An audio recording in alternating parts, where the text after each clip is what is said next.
finally written a book, and it's called Starstruck.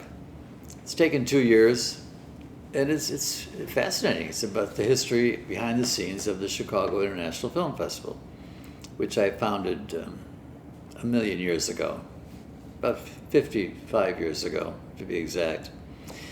And one of the chapters and one of the topics I'm often asked in the history of the festival is, what was it like meeting Old Man Daley, Mayor Daley? I think he was the mayor for 4 terms or 22 years or some amazing amount of time. So, the elderly gentleman, and I'm a kid going to ask the mayor for help because I had just lost my mother and father, and they were pretty much supporting the festival.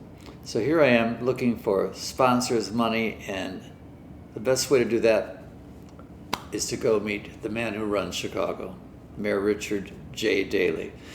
So I went, had a very good meeting with him, and I'm this kid, and I brought a few board members with me, one executive director lady, Lois, and then another board member, Carolyn. And I asked the mayor to help. And he said, well, what do you need?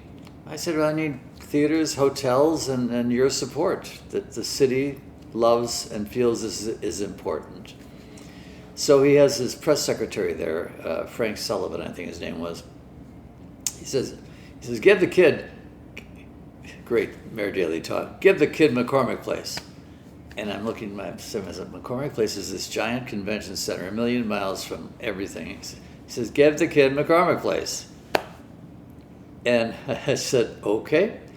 So we got McCormick Place, and we built, at his expense, we built little theaters to show the festival. Of course, nobody came because it was so far away. But he did do that. And I said, I need hotels and things. All right, I'll get you hotels. We'll do that. But here's the important thing is, don't put my name on anything. I said, why is that? He said, because the stuff you show, those movies can lose me votes. And I said, as a naive kid, I said, you're absolutely right.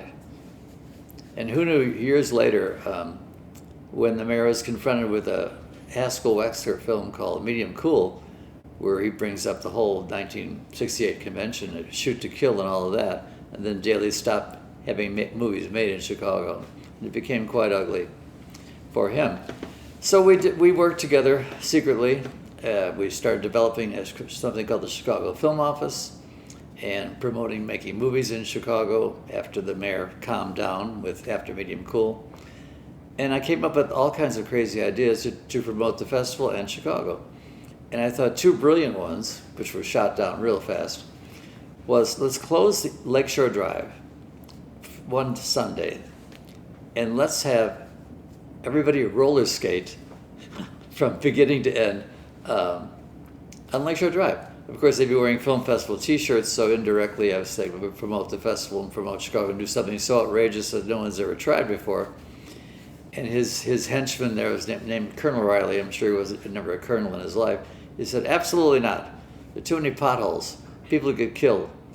And the irony of that little story is this is the 60s, and we still have those potholes on Lakeshore Drive. Then I came up with, let's fly kites.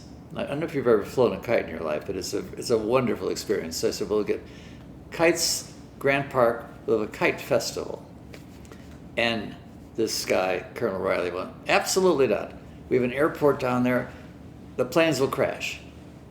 The kites will be in the way, planes will crash. I said, okay. So I realized I'm up against this character who, unless he comes up with the ideas, they're not going to work. But the one idea he did have, which is even lasting to today, the one thing he ever did in life besides parades, this man did parades, he's the man that made the Chicago River green for St. Patrick's Day, and that has continued today. So Mayor Daley, we stayed friends, and I enjoyed the experience, and that's a whole chapter in this new book.